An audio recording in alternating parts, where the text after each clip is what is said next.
હજુ પણ red alert જાહેર કરાયું છે। હવામાન વિભાગે વરસાદનું રેડ એલર્ટ જાહેર કર્યું છે, એટલે કે આગામી સમયમાં હજુ પણ મેઘરાજા કેટલાય તાલુકાઓ જિલ્લાઓને ધમરોળશે। કેટલાય તાલુકામાં 8 થી 10 ઇંચ વરસાદ ખાબકે તેવી સંભાવના વ્યક્ત કરી છે। અત્યંત ભારે પવન ફૂંકાશે અને ભારે વરસાદ વરસી શકે છે। ઉત્તર ગુજરાતથી લઈ મધ્ય ગુજરાતને મેઘરાજા ધમરોળશે, તો આ તરફ દક્ષિણ ગુજરાત અને સૌરાષ્ટ્રમાં પણ મેઘ આક્રમણ થઈ શકે છે। કચ્છમાં પણ અત્યંત ભારે વરસાદની હવામાન વિભાગે આગાહી કરી છે।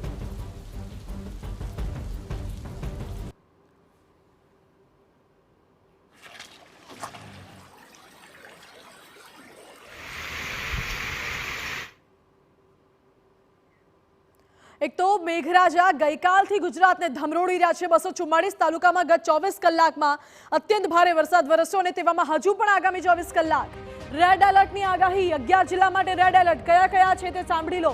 અમદાવાદ, ખેડા, પંચમહાલ, દાહોદમાં અત્યંત ભારે વરસાદ વરસી શકે છે। ભારે પવન ફૂંકાવાની સાથે અનરાધાર વરસાદ વરસશે। આણંદ, વડોદરા, છોટાઉદેપુરમાં અતિ ભારે વરસાદની આગાહી। વરસાદી આક્રમણ આ જિલ્લાઓમાં જોવા મળશે।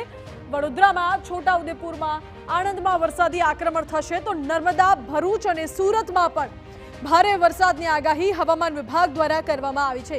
રેડ એલર્ટ આપવામાં આવ્યું છે। આગામી 24 કલાક ભારે વરસાદ રહેવાનો છે।